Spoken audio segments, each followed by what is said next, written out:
the bell icon on YouTube and don't miss another update. Iran Israel மீது தாக்குதல் நடத்துமா அப்படிங்கிறது 50-50 chance தான் இருந்துச்சு. யாருமே கன்ஃபார்மாக சொல்லவே இல்லை. அமெரிக்கா, இஸ்ரேலை தவிர ஈரான் இந்த 3 பிளேயர்களை தவிர மற்ற எல்லாருமே 50-50 தானே இருந்தாங்க. ஆனால் ஈரான் மக்களே 50-50 தான் இருந்திருக்காங்க. அந்த விஷயம் இப்போ வெளில வந்திருக்கு. ஈரான் இப்படி ஒரு தாக்குதலை பதிலடி கொடுக்கும்னு அந்த மக்கள் எதிர்பார்க்கலையாமா. தாக்குதல் வந்தோடனே பெரிய அளவு கொண்டாட்டம். அங்கங்கே வண்டியை நிறுத்தி ஒரே ஆட்டம் பாட்டம் கொண்டாட்டம் வான வேடிக்கை தான். பெரிய தாக்குதல் அப்படின்னு சொல்லி பெரிய அளவுல ஈரானுக்குள்ள உற்சாக கொண்டாட்டங்கள் ஆயிருச்சு. இதுல வேடிக்கை என்னன்னா, இஸ்ரேல் நீண்ட கால எதிரி தான். ஆனா இப்பதான் முதல் முறை நேரடி தாக்குதல். அதனால முன்னேற்பாடு அப்படிங்கிறது ரொம்ப பலமா இருக்கும் அப்படின்னு ஈரானுக்குள்ளேயே நம்பப்படுது. ஏன் அப்படின்னா, இப்படி தொடும்போது ஆட்டோமேட்டிக்கா பதிலுக்கு தொட்டே தீருவாங்க.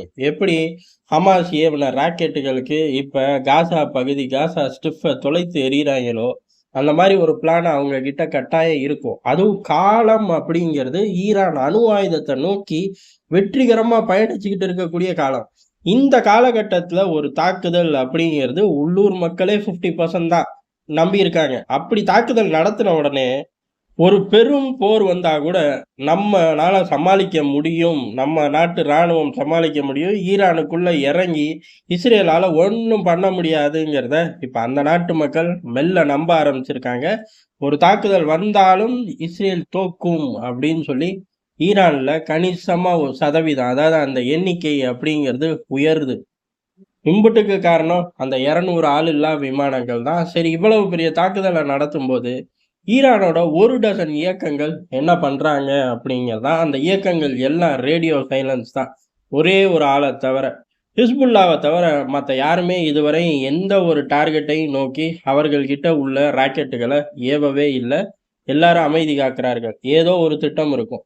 ஹிஸ்புல்லா மட்டும் கோலன் ஹைட்ஸ்ல இருக்கக்கூடிய இஸ்ரேலோட மிசைல் ஃபோர்ஸை அட்டாக் பண்ண ஆரம்பிச்சிருக்காங்க. இதுதான் முக்கியமா பார்க்கப்படுது. ஏன் அப்படின்னா, இஸ்ரேல் மீண்டும் ஈரானை தாக்குறதுக்கு இருக்கக்கூடிய ஒரு முக்கியமான யூனிட்டுகள்ல அதுவும் ஒரு யூனிட். அந்த யூனிட்டோட இப்ப ஹிஸ்புல்லா தாக்குதல் ஆரம்பிச்சிருக்கு. இப்ப அதை சமாளிக்கணும். அதை சமாளிக்கும் போது அந்த யூனிட் முழு வேகத்துல 100% ஈரானுக்குள்ள பாய்ச்சல் அப்படிங்கிறது வாய்ப்பே கிடையாது. பிளான் இப்ப அவுட் ஆயிடுச்சு. ஒரு பக்கம் ஈரான் தாக்குது.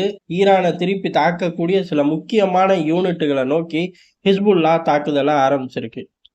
இது இப்ப தாக்குதல் நடந்த, அதாவது ஈரான் தாக்குன ஒரு 4 மணி நேரத்துக்குள்ள தெளிவா 2வது பக்கத்தை திறந்து வச்சுட்டாங்க. இப்ப அந்த சைடு அவங்க பதிலடி கொடுத்தே ஆகணும். அப்படி பதிலடி கொடுக்கும்போது அப்ஸ் அண்ட் டவுன்ஸ் இருக்கும். ஒருவேளை அந்த யூனிட்டுகளையே அந்த கட்டமைப்புகளே காப்பாற்ற முடியாம போனா கூட ஆச்சரியப்படுறதுக்கு இல்லை. இஸ்ரேல் தெளிவா பேக்கப் பிளான் வச்சிருந்தாலும் பிசிடின்னு ஆப்போசிட்டும் கவுண்டர் பொசிஷன் எடுக்கும்போது யுத்தம் தீவிரமாகும் அப்படிங்கிறத தெரிஞ்சு போச்சு. இப்ப பதிலடி இஸ்ரேல் கொடுத்தே ஆகணும். சும்மாவே பெஞ்சமின் நெதன்யாவுக்கு பேர் அப்படியே கொடியேட்டி பறக்குது. அதனால இதுக்கு பதிலடி மனுஷன் கொடுக்கல அப்படின்னா ஊர்ல எல்லாரும் நம்மளை தாக்குனாங்க. அதாவது 3ஆம் நூற்றாண்டுல இருந்து யூதர்கள் நம்ம தாக்குதலுக்கு ஆளாகிக்கிட்டே தான் இருந்தோம். ஆனா இஸ்ரேல்னு ஒரு நிலப்பரப்பு மாட்டினதுக்கு அப்புறம் இந்த காசா ஸ்ட்ரிப்போ பாலஸ்தீனத்துக்குள்ள இருந்து மட்டும்தான் தாக்குதல் வந்துச்சு. 1-2 நாட்கள் பெரிய அளவு ஒரு 2-3 போரெல்லாம் சந்திச்சோம். அதெல்லாம் வேற கதை. ஆனா அதுக்கப்புறம் இப்படி ஒரு பெரிய தாக்குதலை வாங்கி கொடுத்தது நீந்தான் அப்படின்னு சொல்லி பெஞ்சமின் நெதன்யாவை நோக்கி கைகள் இப்பவே காட்டப்படுது. எங்க இருந்து அப்படின்னா வார் கேபினெட்குள்ளேயே காட்ட ஆரம்பிச்சிருக்காங்க. இப்ப அடுத்த கட்டமா எங்க போகும்? மக்கள்கிட்ட போகும். ஏற்கனவே இந்த மனுஷன் காசா ஸ்ட்ரிப்ல கொடூரமா தாக்குதல் நடத்துறதுக்கு காரணம் என்ன அப்படின்னா, தன்னோட செல்வாக்கு உள்ளூர்ல குறைய குறைய காசா ஸ்ட்ரிப்ல தாக்குதலை அதிகரிச்சுக்கிட்டே இருந்தார். இப்ப ஈரானை நோக்கி அதே ஃபார்முலா தான். ஆனா இந்த ஃபார்முலா காசா ஸ்ட்ரிப்ல அப்ளை பண்ண மாதிரிலாம் அப்ளை பண்ண முடியாது. கொஞ்சம் சிரமமா இருக்கும். ஆனா அந்த சிரமத்தை தாண்டி ஒரு வெறி பிடிச்சி ஒரு தாக்குதலை ஆரம்பிக்கும் போது இது உலக யுத்தமா மாறிடும்.